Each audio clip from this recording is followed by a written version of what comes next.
My voice shook the first time I said his name out loud. William. It wasn't meant for me. That was the whole point. But let me start here, because this is where it all changed for me. In the silence of my studio apartment, the blue glow of my old Nokia phone on my cheek. It was 2002, a Tuesday. I was trying to call my mom. My fingers, clumsy with late-night exhaustion, pressed one digit wrong. The ringtone sounded foreign, even then. A man's voice answered, calm, polite. Hello? I apologized, a rushed, flustered script. He just laughed, a warm, easy sound. Happens to the best of us, he said. We hung up. That should have been it, a blip, a forgotten moment. But the next evening, after another long day of nothing special, I stared at that phone, and I called the wrong number again, on purpose. My heart hammered against my ribs. When he answered, I didn't speak. Let me guess, he said, his voice a quiet smile in the dark. Wrong number again? That was William. We didn't exchange pictures. There was no internet profile to scroll through, no digital trail to follow, just a voice in the dark. We built a world with words. He told me about growing up in Ohio, the sound of cornfields in the wind. I described the constant, comforting gray of my Seattle skies. We talked about boring jobs and big dreams and the movies that made us cry. The silence between our words wasn't empty. It was full. It was the space where we imagined each other. Months passed. The calls became the anchor of my day. I'd rush home from work, kick off my shoes, and curl into the worn corner of my sofa, phone pressed to my ear. His voice was my favorite sound. It was home. I fell in love with the way he hesitated before saying something honest. I fell in love with his laugh. I fell in love with a man I'd never seen. That's when I bought the yarn. A soft, charcoal gray wool. I hadn't embroidered since I was a girl, but my hands remembered. Night after night, I'd work on it while we talked, the needle moving in and out of the fabric in rhythm with his stories. In the bottom corner, with a thread the color of cream, I stitched a single, looping W. It was a piece of me, a truth made tangible. I mailed it to him with no return address, just the post office box he'd finally given me. The act felt terrifyingly vulnerable. I was sending a piece of my heart into the void. The next time we talked, his voice was different, thick. I'm wearing it right now, he said, the words hushed. It's the warmest thing I've ever owned. From then on, he wore it for every call. I'd close my eyes and picture it wrapped around him, that little W resting just over his heart. It was ours, our secret flag. We had to meet. The need became a physical ache. We chose Chicago, a neutral city, a central point in a country that suddenly felt too wide. Union Station, under the grand old clock. 2 days before Christmas, he said he'd be wearing the scarf. The world conspired against us. My flight out of Seattle was delayed by a winter storm. Ice on the tarmac. Every minute was a lifetime. I called his phone from a payphone, desperate, but it just rang and rang. Had he left for the station? Was he already there, waiting? I finally landed in Chicago hours late. The cab ride through the slush-filled streets was a blur of panic.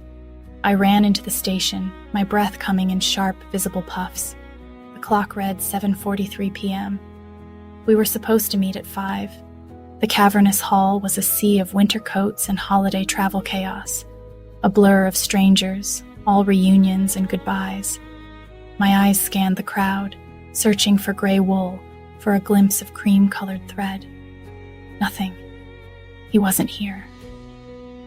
The hope I'd carried for months, that fragile, beautiful thing, began to splinter inside my chest. I felt it crack. I leaned against a cold pillar, the noise of the station fading into a dull roar. I had nothing. No way to reach him. just a wrong number and a scarf that was lost in a crowd. I was about to turn away to let the cold Chicago night swallow me whole when my eyes caught on a figure across the concourse. A man, standing perfectly still, his back to me, looking up at the departures board. And around his neck, a soft, familiar, charcoal gray scarf. And there, on the corner, neatly folded over his shoulder, a single, perfect W. I couldn't move. The world narrowed to that one point of focus, the W I'd stitched by lamplight 1,000 miles away. It was real. He was real. He turned. It wasn't a movie. There was no slow motion, no soundtrack swelling. It was just a man, with a kind, tired face turning his head. Our eyes met across the river of strangers, and everything, the noise, the cold, the years of waiting, just fell away. I saw the moment he recognized me, not my face, but the possibility of me. The only woman standing utterly still, staring at him with a hand over her mouth. His eyes, a color I couldn't yet name, widened. A question, then a slow, certain understanding. He started walking toward me. He didn't smile. His expression was pure, undiluted relief. My feet finally unstuck from the floor, and I took a step forward. Then another. We met in the middle of the bustling floor, people flowing around us like we were a stone in a stream. We stood an arm's length apart, just looking, taking each other in. He was taller than I'd pictured. His hair was darker, but his eyes held the same quiet warmth I'd heard for a year. "You're here?" he said. His voice was exactly the same, but now I could see it form on his lips. "My flight," I started, but my voice broke. The fear, the delay, the heartbreak of thinking he was gone, it all crashed over me at once. A tear escaped, tracing a cold line down my cheek. He didn't hesitate. He closed the distance and wrapped his arms around me. The wool of the scarf was soft against my cheek. I buried my face in it and breathed him in. Soap, cold winter air, and something uniquely him. I was shaking. He held me tighter. "I thought you changed your mind," he murmured into my hair, his own voice rough. "I thought I got it all wrong." I pulled back just enough to look up at him. "It was a wrong number," I said, a watery laugh bubbling up. "We got everything wrong from the start." Finally, he smiled.